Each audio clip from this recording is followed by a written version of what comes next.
Key to life, money, power, respect. Louis this, Gucci that, 2 private jets.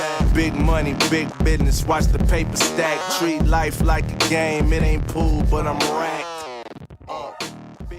Hi again, everybody. Welcome to the Carroll Mccray Show here at North Greenville University, where Christ makes the difference. Well, Coach, we knew it was going to be a tough one with North Greenville coming home for the first time against Mars Hill. Pretty tough team, and sure enough, it was a tough game. Well, I told you last week they had a good-looking football team, and I probably have more advantage than everybody because when you're assistant coach or you're on one side of the ball, you look at their offense all week or you look at their defense all week or special teams, and I kind of see the whole deal. And they had a good-looking team. They had reloaded with some guys, had a lot of guys back from last year, and certainly proved to be an opponent that was difficult for us to line up against on Saturday night. They got a good football team. They were predicted to play at the very top of the SAC conference at the end of the year and be in the hunt for the championship, and I think we know why. Well, Mars Hill dropped a 42-7 loss on the Crusaders this past Saturday night. One good thing, though, you don't have to play against John Richt anymore. Well, he had a really good game. Certainly he comes from good stock. We know yes, that. He does. And he's done a real good job in that program. You can see he was a senior. Threw the ball well. Had a great pass down there. We had it covered. Threw the ball well in the end zone for a touchdown. But probably more than that. Ran their offense, made some checks at the line of scrimmage, got some leverage on our defense, put them in the right play all night, and that's what a senior quarterback will do for you. Well, Coach, you've had a rash of injuries the last couple of weeks. Had a lot of freshmen in the game. Like sometimes the youth is good, but you're playing them at a time you really don't want to be playing them just quite yet. Well, the more freshmen you play, usually the more difficulty you have on the field. We do have some young men that are learning. They're playing very well, and some are enjoying it a little more than others because it's a process of learn on the run. And when you go through the week and you're trying to simulate what's going to happen on Saturday, do the very best you can, working against each other and all those things. But when you line up out there and you got the juniors and the seniors, and you're sitting over here and this is the 4th game out of high school, it happens a little faster, your steps slow, they're a little bigger and stronger than you thought, and it takes a while to adjust. So we're fighting a little bit of those growing pains, but we do have some guys that are getting valuable experience, and we do see some guys making some plays, and we're going to keep running them out there so that they can continue to get better. Well, Coach, certainly, speaking of players that made some plays, you saw a lot of bright spots on for your Crusaders this past game. Troy Jones caught 4 passes and a touchdown. Nelson Hughes came back into the lineup. He played a lot of different the quarterbacks, played all 3 quarterbacks. Yeah. They're gaining experience, but try to look for the one that's going to seize the opportunity. We are looking for some people to seize the opportunity, and we do have some players doing it. And we've got some older guys like Troy Jones, Freddie Martino, Stephon Bino, on and on with older guys that are playing steady every week. They know how to prepare. They're playing well. And what we're doing right now, we're trying to get our team to play well. And that's what we're struggling a little bit, is playing steady as an 11-man unit. So there's too much what I call typewriter effect. One guy makes a mistake, another guy makes a mistake, and you hunt and peck. And by the time 11 guys make a mistake and start all over, you got negative drives on offense, or you got big plays that hit you on defense. And that's where we've got to gain ground and really grow up in a hurry. But played all 3 quarterbacks. Didn't have intentions to play Nelson unless it was an emergency. We got to the end. Tyrell Hillary, who started the game, tweaked his ankle, could not go back. Joey Carter did some positive things, got hit a little bit there and shaken up, turned around, and Nelson was our only option before we put somebody else in that hadn't practiced all week. So Nelson came in, did have 1 negative play, but threw the touchdown there, kind of showed what we knew he could do, and did pretty well considering he hadn't had much practice in 4 weeks since we went to Albany. So we're looking forward to seeing what he can do this week, as well as getting the other 2 back. Started another freshman running back this past week, and Classy Thompson got his opportunity to play, and he looked good in spots. He did. He has things certainly he needs to work on. He's very quick. He's not a real big back, but he's quick. And probably the thing that I was most impressed with, he showed he could catch the ball in the backfield, do some things with it in space. So that's what he did in high school, and we expect him to continue to grow. But hopefully, we get Darius Paulk back this week. We don't know about his health. And then continue to get guys on the field and get them better as we go. But we need to get a full house back there. It takes them all, when you want to run the football. But Classy did a an adequate job in there. If we can get him improved every week, then I think he can give us some more things as a speed back and then some passes out of the backfield. It's always good to look back and say, well, we'd like to have this guy back on the field, this guy back on the field, but injuries are part of the game of football, and sometimes it's going to happen. They are, and it's hitting us pretty heavy right now. But as you said, it's an opportunity for somebody to seize the moment, step up, and establish your opportunity. We are having some guys do that, which is good for us. It's good for our football team. And now we've got to have some guys, really grow up quickly because, there's no open day for us. And next week we get back on the road and go play again. So some guys are really going to have to grow quickly. Well, your defense played well in spots, I would say. Yeah. We called a name that we hadn't called too much before. Taylor Anderson had a great game as sophomore. Nick Rogers, another good game. Isaiah Johnson, Jonathan Sharp. Another pretty good game, but they just kind of went up against a pretty good team. Well, it took us a while to get settled down. They took the ball, went right down the field, and we had some alignment problems and things, and then it took another drive. On the third drive, we settled down. And then the game slowed down a little bit for us. We could find them. We got our right adjustments going. We had one big penalty after we had made a big stop, and that probably swung momentum very heavily. And that's one thing we got to do is continue to work on the penalties, especially the personal fouls. There's going to be action, things that happen, and you can get caught late with a hit on hustling things, but anything that's selfish, we've got to make sure we eliminate because certainly we can't play behind the chains on offense, and we can't give them more than they earn. But Taylor Anderson was a guy that really stepped up. He had a really good game for us.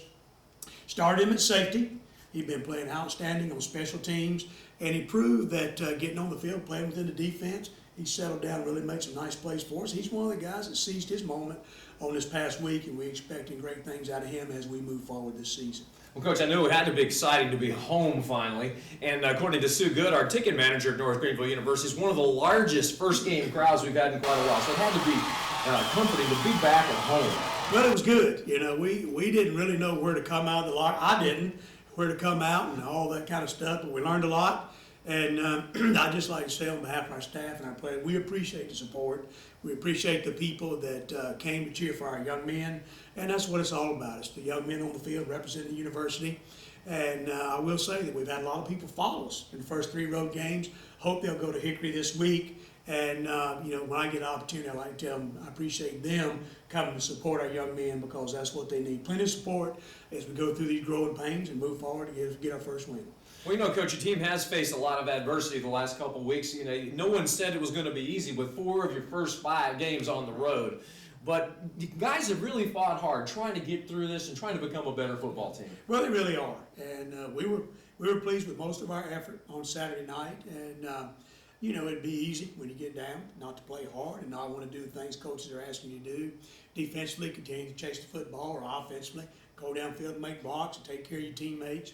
But really studied the fourth quarter, really worked hard to see if our guys were flying around, making great effort and taking pride in our, school colors and what it means to play football here at this university. And we thought our guys continued to play.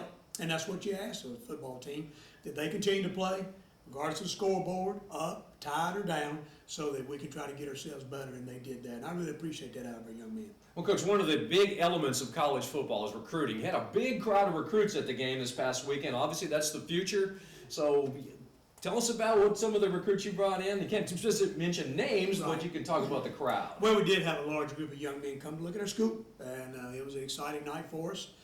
Certainly, recruiting is a large part of what we do at our level, and we're going to need a lot of young men to come take a look at what we have to offer here at the university, which I think is a great opportunity.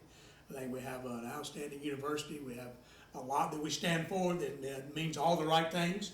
And there were a lot of local guys. There were a few guys that drove in from out of state.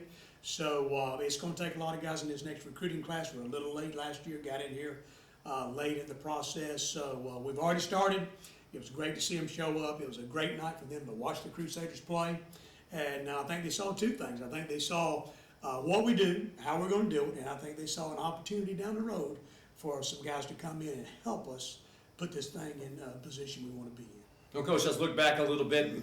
Give me your off-the-stat sheet award for this week, that one player that really made a big difference but didn't really show up on the stat sheet perhaps. Well, I think this guy showed up on the stat sheet, but his name doesn't go with it. And I kind of looked at our kicking game this week. I thought we been pretty good in our phases in our kicking game. And, Jacob Buckley is our punter. And the stats go down, but his name doesn't go beside it, which is kind of interesting, when you're the punter.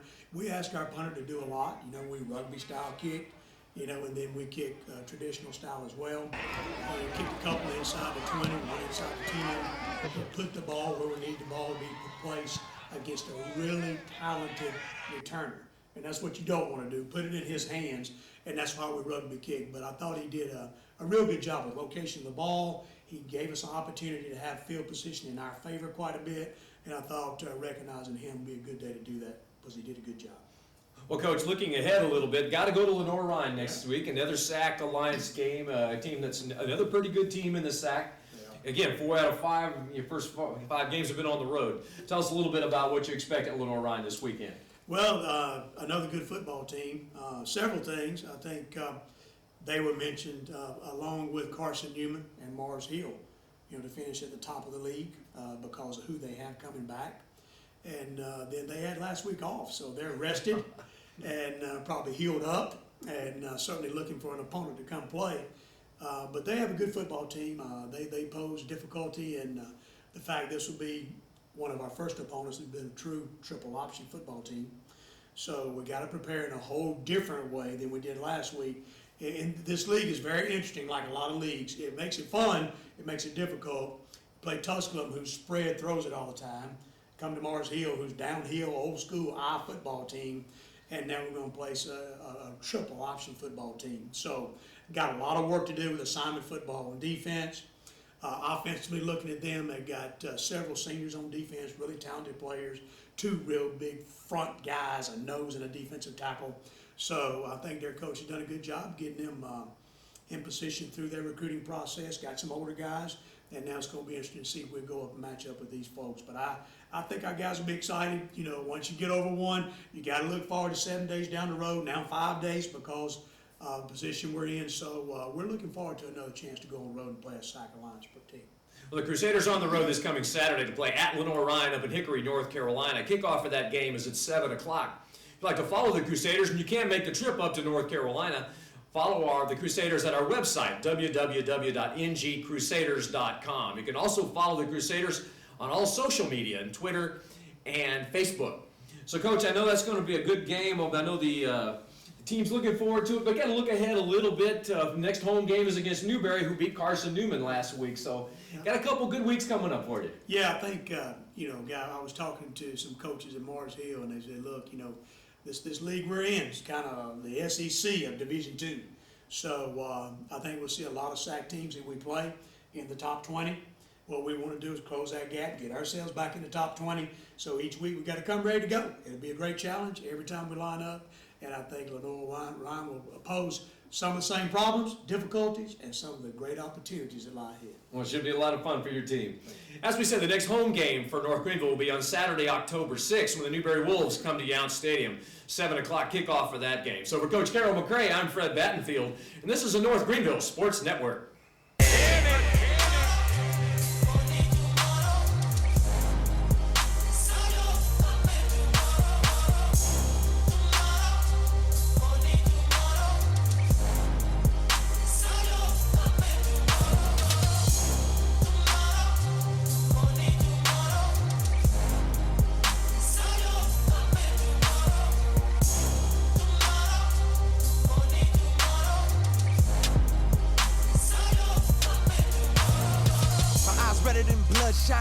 Nightmares and them gunshots. I took my girl from the Lone Star to Memphis 10 on them.